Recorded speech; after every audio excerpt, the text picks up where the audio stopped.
अब तपाईँ कति वर्ष हुनुभयो अहिले? अब साउनबाट 89 लाग्छ। 89। तपाईँ नि? तपाईँलाई त थाहै छैन। धेरैको जस्तो कान्छ छैन। कति वर्ष जति भयो तपाईँ? 3 वर्ष कान्छ छ कि 4 वर्ष कान्छ।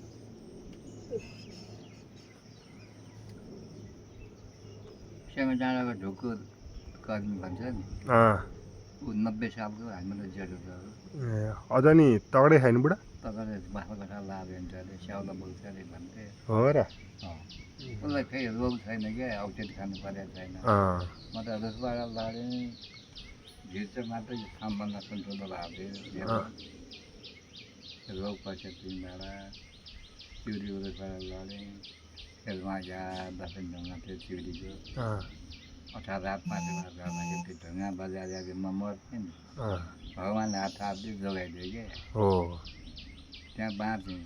झाबाट सुन्यो ज्यान उहाँलाई हिँडेर आएँ घर। हस्पिटल जाने गर्दा म जान्न हस्पिटल, मलाई के भएको छ र? त्यो नाकबाट रगत फुटेको छ। त्यो नाकबाट रगत आयो, मलाई के भएको छ र भन्दै रहेछु। उहाँलाई हिँडेर आएँ घर। दिनभरि बस्दा त मेरो ज्यान त खोल्छ उत्यो भङ जस्तो भएर आयो। सुन्निएको खोलेर आइहाल्यो। यत्तिकै उता हेरेनमा हुने यसले सोझै भएँ।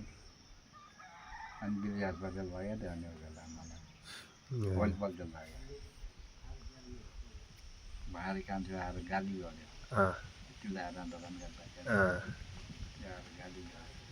यस्तो बिरामी तिमीलाई अस्पताल नलिएर छोड्ने हो कहाँ थिएन गाली गर्यो।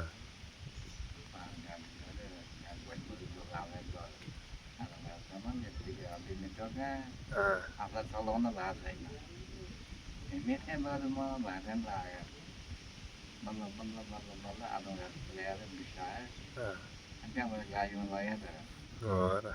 त्यहाँ गाडी आउने बाटो पहिला बाटै थिएन है? मान्छे मेरो टुवाटुक गरेर बजार जानु पऱ्यो भने के गर्ने? बजार जानु पऱ्यो भने हिँडेर जाने हो सबै? बजार जानु पऱ्यो भने के त हिँड्ने होइन। त्यो सरसरिया चौतारो भन्छ नि माथि डाँडो। लक्ष्यको डाँडो छ। त्यहाँ अलिक सेतो छ। यतै पारि चौतारो भन्थ्यो। पल्लो पाउँछ। आदमघाट जाँदैन थियो? के थियो र आदमघाट नाङमा हालेर तिलहरी भन्ने सुर्ती नाङमा हालेर बेच्थ्यो। हो र? अनि बजार चाहिँ कहाँ छ नि? काठमाडौँ नि हो? काठमाडौँसँग हिँडेर जाने हो? के गर्नु हिँडेर मात्रै जानु पाएको हो नि त्यो। चारहारे थाम बोकेर हामी त्यो डाँडा हिँडेर पछि पश्चिमबाट बराबर छ। त्यताबाट हिँडेर चारहारे थाम बोकेर थाम भने काठ बोकेर हामी काठमाडौँ 2 दिनमा पुगेको। 2 दिनमा? त्यसमा जाँदाखेरि एउटा दिन पर्खिँदै भोलि आइपुग्छ भाइ म ससुराल गएको भोलि जाउँदा जाने भनेर त्यसमा जाएर पर्खेको थिएँ। पर्खेन अनि दाजुभाइ मात्रै छौँ। हिमालय तालमा जाउँ भन्यो। उसले बाइकमा बोक्यो। मैले चारहारे थाम त्यो रुख अझ पनि होला त्यो कानीको डाँडामा त्यहाँ भन्छ नि हजुर थियो। त्यो रुखबाट हाल्दै ढाल्थ्यो। अनि त्यो रुख टुक्को डुँड काटेर तिलहरी खोलामा कान्छा घरै डुँड भने कुलोको हाले पानी जाने ठाउँ होला। पानी जाने त्यहाँ डुँड थियो। गोडा थियो।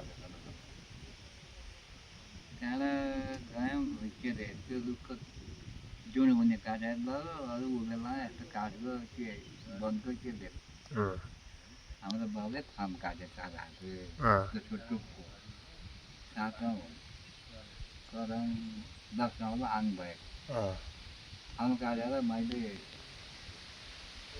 बोकेर लगेँ काठमाडौँ गयौँ। यसो हिँडेर बाटो बाबु